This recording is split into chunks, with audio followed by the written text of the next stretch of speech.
Ever wondered why we say an hour but a university? Yeah, English has these tiny little words, a, an, and the, that can be, let's be honest, a real headache. But getting them right, it's the secret to sounding super clear and natural. So today, we're going to crack the code on these together.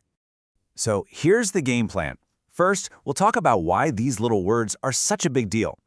Then we'll finally clear up the whole a versus an thing and unlock the power of the. We're even going to cover when the best choice is no article at all. And of course, we'll fix some of the most common mistakes and wrap it all up with a handy little guide you can use anytime. Ready? Let's do this. All right, first things first, let's start with the big question. Why do we even need to bother with these tiny words? What's the point? Let's get right down to the basics. Look, if you find articles confusing, you are so not alone. Especially for speakers of languages like Nepali, where articles aren't really a thing, they can feel completely random. But I promise you, there is a logic to it all, and by the end of this, you're going to see it crystal clear. So what is an article anyway? Well, think of it like a little signpost that you put in front of a noun, and its entire job, seriously, that's it, is to tell your listener one simple thing. Are we talking about just any old thing, or are we talking about one specific thing? And honestly, this is the golden rule. If you remember nothing else today, remember this. Articles are all about anyone versus this one. General versus specific. Once that idea really sinks in, everything else just clicks. Let me show you how. Okay, let's dive into that anyone category first. These are our indefinite articles, a and an, and they are all about keeping things general and non-specific. That word indefinite is just perfect, isn't it? Because they don't point to a definite thing. If I say, hey, I need a phone charger, I'm not asking for your specific one. I'm just saying any charger will do the job. It's not specific. So how do you choose, a or n? Well, the rule is actually pretty simple, and it has nothing to do with spelling. It's all about sound. You use a before a word that kicks off with a consonant sound, and you use an before a word that starts with a vowel sound. And you can see this super clearly, right? It's a boy, that b sound is a consonant. A book, same thing. But then it's an apple, ah is a vowel sound. And an egg, a is a vowel sound. It's a nice, clear pattern. But here it is. This is the part that trips up so many people, and it is the single most important rule to remember. You have to trust your ears, not your eyes. It is all about the first sound you hear, not the first letter you see. Once you make that little mental switch, you've got it. And these two words, they're the perfect proof. Take the word hour. Yeah, it starts with the letter H, but you don't hear it, do you? The first sound is ow, a vowel sound, so it's an hour. Now look at university. It starts with the vowel U, but what's the first sound you hear? It's ya, which is a consonant sound, so we say a university. It's all about what you hear. Okay, so if a and an are for any one, how do we talk about this one? Well, that's where our friend the comes in. This is the definite article.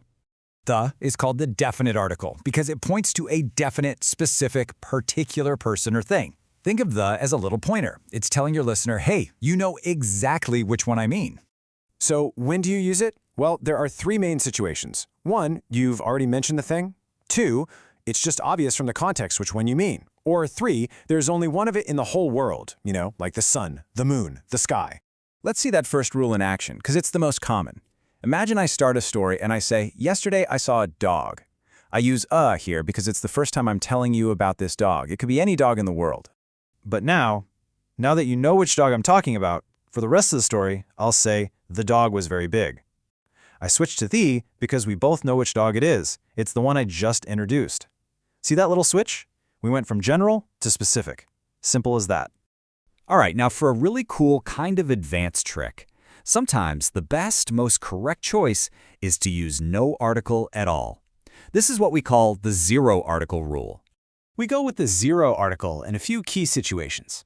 First, with general plural nouns.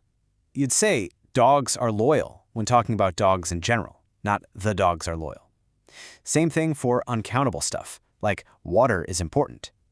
And it also applies to most languages, school subjects, and proper names, like I speak English, or Nepal is beautiful. Okay, time to get our hands dirty. Let's make this super practical and look at some really common mistakes, and we'll fix them right here, right now, from incorrect to correct. Here's a big one. You'll often hear I am teacher. But because teacher is a single, countable job, you've got to have an article. It should be, I am a teacher. You're one teacher out of many possible teachers.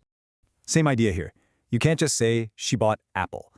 Apple is one thing, right? You can count it, and it starts with that a vowel sound, so it needs that article. She bought an apple.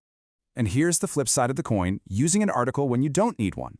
When we say something big in general, like water is life, we're talking about the idea of water, all water, everywhere.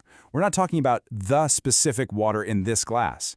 So you drop the and just say, water is life. So let's boil it all down. Here's your quick and dirty guide, the whole thing in a nutshell.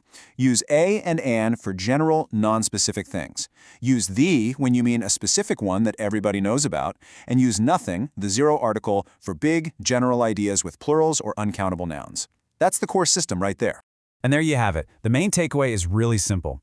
Articles might be small, but they have a huge impact. Getting them right is one of the fastest ways to make your English sound clearer, more correct, and more natural. So keep listening for them when people talk, keep practicing, and pretty soon you won't even have to think about it. It'll just feel right.